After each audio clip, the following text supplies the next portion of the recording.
Ante el dolor de los demás, de Susan Sontag. Primero, en junio de 1938, Virginia Woolf publicó Tres Guineas, sus reflexiones valientes e importunas sobre las raíces de la guerra. Escrito durante los 2 años precedentes, cuando ella y casi todos sus amigos íntimos y colegas estaban absortos en el avance de la insurrección fascista en España. El libro se encuadró como una muy tardía respuesta a la carta de un eminente abogado de Londres que le había preguntado ¿cómo hemos de evitar la guerra en su opinión? Woolf comienza advirtiendo con aspereza que acaso un diálogo verdadero entre ellos sea imposible, pues si bien pertenecen a la misma clase, la clase instruida, una amplia brecha los separa. El abogado es hombre y ella mujer. Los hombres emprenden la guerra. A los hombres, a la mayoría, les gusta la guerra, pues para ellos hay en la lucha alguna gloria, una necesidad, una satisfacción, que las mujeres, la mayoría, no sienten y disfrutan. ¿Qué sabe una mujer instruida, le hace privilegiada, acomodada, de la guerra? Cuando ella rehúye su encanto, ¿sus actitudes son acaso iguales?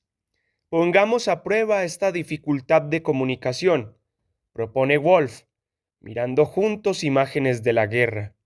Las imágenes son algunas de las fotografías que el asediado gobierno español ha estado enviando 2 veces por semana. Anota al pie, escrito en el invierno de 1936 a 1937. Veamos, escribe Woolf, si al mirar las mismas fotografías sentimos lo mismo. Y añade, en el montón de esta mañana hay una fotografía de lo que puede ser el cuerpo de un hombre o de una mujer. Está tan mutilado que también pudiera ser el cuerpo de un cerdo, pero estos son ciertamente niños muertos, y esto otro, sin duda, la sección vertical de una casa. Una bomba ha derribado un lado. Todavía hay una jaula de pájaro colgando en lo que probablemente fue la sala de estar. La manera más resuelta y escueta de transmitir la conmoción interior que producen estas fotografías consiste en señalar que no siempre es posible distinguir el tema. Así de absoluta es la ruina de la carne y la piedra representadas. Y de allí, Woolf se apresura a concluir: respondemos de igual modo, por diferente que sea nuestra educación, la tradición que nos precede. Señala al abogado. La prueba, tanto nosotras, y aquí nosotros somos las mujeres, como usted bien podríamos responder con idénticas palabras. Usted, señor, dice que producen horror y repulsión. También nosotras decimos horror y repulsión. La guerra, dice usted, es una abominación, una barbaridad. La guerra ha de evitarse a toda costa. Y repetimos sus palabras. La guerra es abominable, una barbaridad. La guerra ha de evitarse. ¿Quién cree en la actualidad que se puede abolir la guerra? Nadie, ni siquiera los pacifistas. Solo aspiramos, en vano hasta ahora, a impedir el genocidio, a presentar ante la justicia a los que violan gravemente las leyes de la guerra, pues la guerra tiene sus leyes y los combatientes deberían atenerse a ellas, y a ser capaces de impedir guerras específicas, imponiendo alternativas negociadas al conflicto armado. ¿Acaso sea difícil dar crédito a la determinación desesperada que produjo la convulsión de la Primera Guerra Mundial, cuando se comprendió del todo que Europa se había arruinado a sí misma? La condena general a la guerra no pareció tan fútil e irrelevante a causa de las fantasías de papel del Pacto Quejout y Briand de 1928.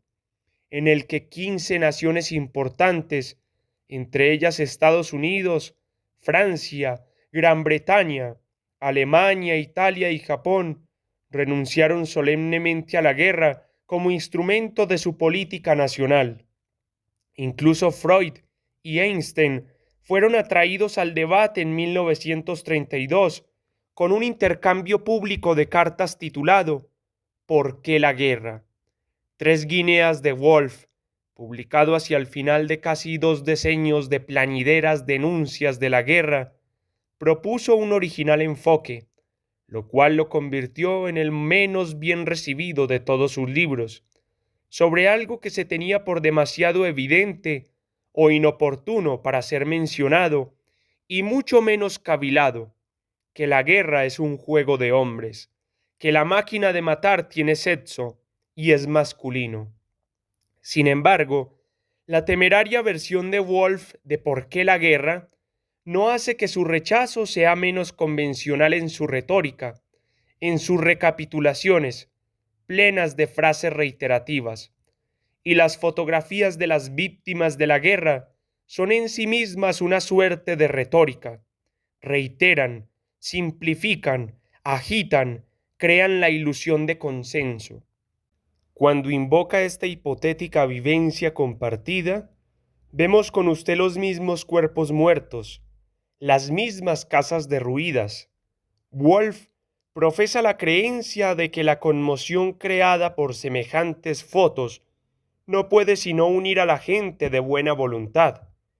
Es cierto, desde luego, Woolf y el anónimo destinatario de esta extensa carta libro no son dos personas cualesquiera, si bien los separan las añejas afinidades sentimentales y prácticas de sus respectivos sexos.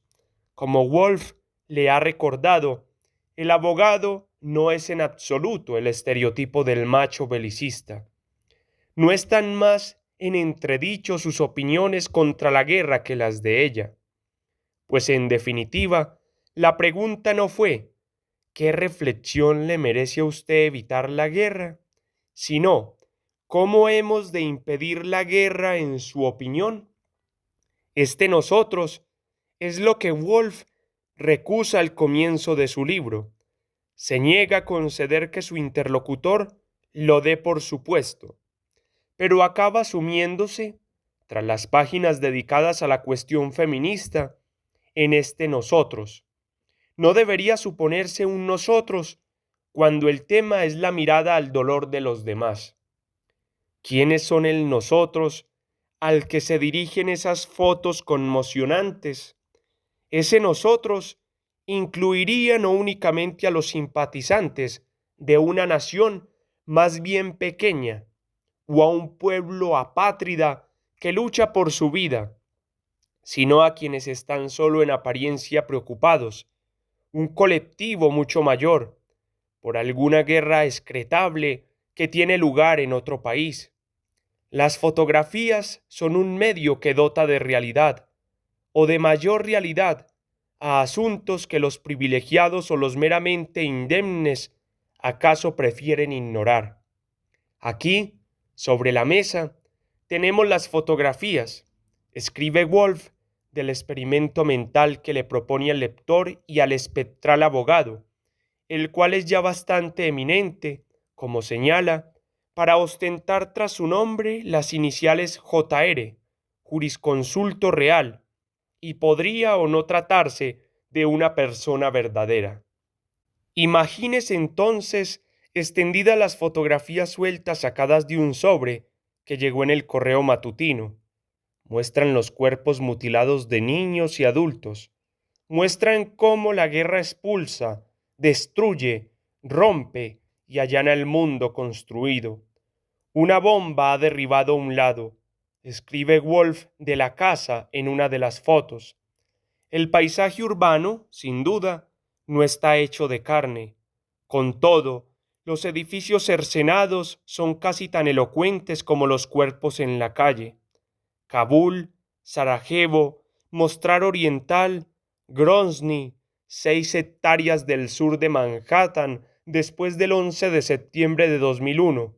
el campo de refugiados de Jenin. Mira, dicen las fotografías, así es. Esto es lo que hace la guerra, y aquello es lo que hace también. La guerra rasga, desgarra, la guerra rompe, destripa, la guerra abraza, la guerra desmiembra, la guerra arruina. No condolerse con estas fotos, no retraerse ante ellas, no afanarse en abolir lo que causa semejante estrago, carnicería semejante. Para Wolf, esas serían las reacciones de un monstruo moral. Y afirma, no somos monstruos, somos integrantes de la clase instruida. Nuestro fallo es de imaginación, de empatía. No hemos sido capaces de tener presente esa realidad. Pero es cierto que estas fotografías, las cuales documentan más la matanza de los que permanecieron ajenos al combate que el choque de los ejércitos, no podrían sino fomentar el repudio a la guerra.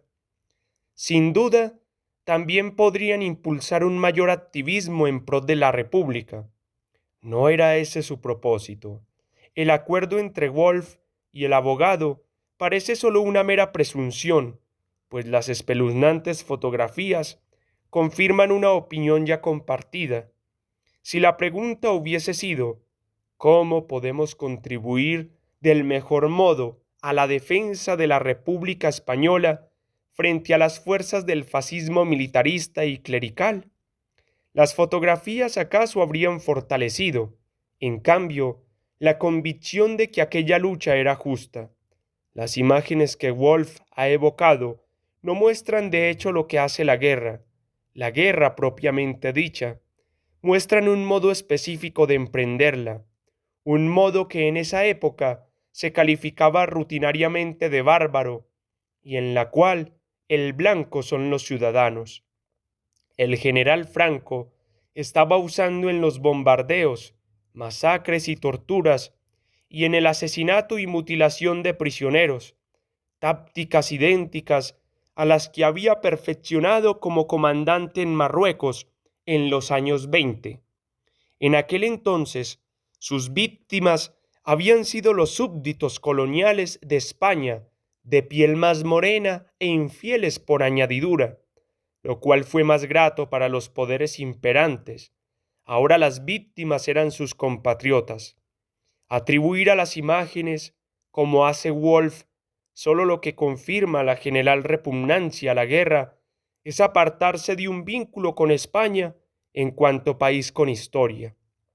Es descartar la política, al igual que para muchos polemistas opuestos al conflicto, para Wolf la guerra es genérica y las imágenes que describe son de víctimas genéricas y anónimas. Las fotos distribuidas por el gobierno de Madrid, sorprendentemente, no parecen haber llevado pie alguno, o tal vez Wolf supone tan solo que una fotografía ha de hablar por sí misma. Pero la causa contra la guerra no se sustenta en la información sobre el quién, el cuándo y el dónde. La arbitrariedad de la matanza incesante es prueba suficiente. Para los que están seguros de que lo correcto está de un lado, la opresión y la injusticia del otro, y de que la guerra debe seguir, lo que importa precisamente es quién muere y a manos de quién. Para un judío israelí, la fotografía de un niño destrozado en el atentado de la pizzería Esbarro en el centro de Jerusalén es en primer lugar la fotografía de un niño judío que ha sido asesinado por un kamikaze palestino. Para un palestino, la fotografía de un niño destrozado por la bala de un tanque en Gaza es sobre todo la fotografía de un niño palestino que ha sido asesinado por la artillería israelí. Para los militantes, la identidad lo es todo, y todas las fotografías esperan su explicación o falsificación según el pie. Durante los combates entre serbios y croatas al comienzo de las recientes guerras balcánicas, las mismas fotografías de niños muertos en el bombardeo de un poblado pasaron de mano en mano, tanto en las reuniones propagandísticas serbias como en las croatas. Altérese el pie y la muerte de los niños puede usarse una y otra vez. Las imágenes de ciudadanos muertos y casas arrasadas acaso sirven para concitar el odio al enemigo, como sucedió con Al Jazeera, la cadena árabe de televisión por satélite situada en Qatar, cuando retransmitió cada hora la destrucción parcial del campamento de refugiados de Jenin en abril del 2002. Aunque la secuencia era incendiaria para muchos que ven Al Jazeera en todo el mundo, no les informó de nada que no estuvieran dispuestos a creer de antemano acerca del ejército israelí. Por el contrario, la presentación de imágenes que rebaten con pruebas devociones prediciadas se rechaza siempre porque parecen un montaje para la cámara. La respuesta habitual a la corroboración fotográfica de las atrocidades cometidas por el bando propio es que las fotos son un embuste, que semejante atrocidad no sucedió jamás. Aquellos eran cuerpos de la morgue que el otro bando trajo de la ciudad en camiones y fueron puestos en la calle, o que en efecto sucedió, pero el otro bando cometió aquello contra sí mismo. Por eso, el jefe de propaganda de la Rebelión Nacional de Franco sostuvo que los propios vascos habían destruido la antigua ciudad y otrora capital vizcaína, Guernica, el 26 de abril de 1937, poniendo dinamita en el alcantarillado, según una versión posterior, tirando bombas fabricadas en territorio vasco, con el fin de incitar la indignación extranjera y alentar la resistencia republicana. Y por eso la mayoría serbia que residía en Serbia o en el extranjero sostuvo hasta el final mismo del sitio serbio de Sarajevo, e incluso después, que los propios bosnios habían perpetrado la horripilante masacre de la Cola del Pan en mayo de 1992 y la masacre del Mercado en febrero de 1994, lanzando munición de gran calibre al centro de la capital o poniendo minas a fin de crear algunas vistas excepcionalmente espeluznantes destinadas a las cámaras de los periodistas extranjeros y a fin de reunir más apoyo internacional para el lado bosnio. Las fotografías de cuerpos mutilados sin duda pueden usarse del modo como lo hace Wolf, a fin de vivificar la cadena de la guerra, y acaso puedan traer al país, por una temporada, parte de su realidad a quienes no la han vivido nunca. Sin embargo, quien acepte que en un mundo dividido como el actual, la guerra puede llegar a ser inevitable e incluso justa, podría responder que las fotografías no ofrecen prueba alguna, ninguna, para renunciar a la guerra, salvo para quienes los conceptos de valentía y sacrificio han sido despojados de su sentido y credibilidad. La índole destructiva de la guerra, salvo la destrucción total, que no es guerra sino suicidio, no es en sí misma un argumento en contra de la acción bélica, a menos que se crea, y en efecto pocas personas lo creen en verdad, que la violencia siempre es injustificable, que la fuerza está mal siempre y en toda circunstancia. Mal porque, como afirma Simone Weil en un ensayo sublime sobre la guerra, La Ilíada o el poema de la fuerza, 1940, la violencia convierte en cosa a quien está sujeto a ella. No, replican quienes en una situación dada no ven alternativa al conflicto armado. La violencia puede exaltar a alguien subyugado y convertirlo en mártir o en héroe. De hecho, son múltiples los usos para las incontables oportunidades que depara la vida moderna de mirar, con distancia, por el medio de la fotografía, el dolor de otras personas. Las fotografías de una atrocidad pueden producir reacciones opuestas, una llamada a la paz, un grito de venganza, o simplemente la confundida conciencia, repostada sin pausa de información fotográfica, de que suceden cosas terribles.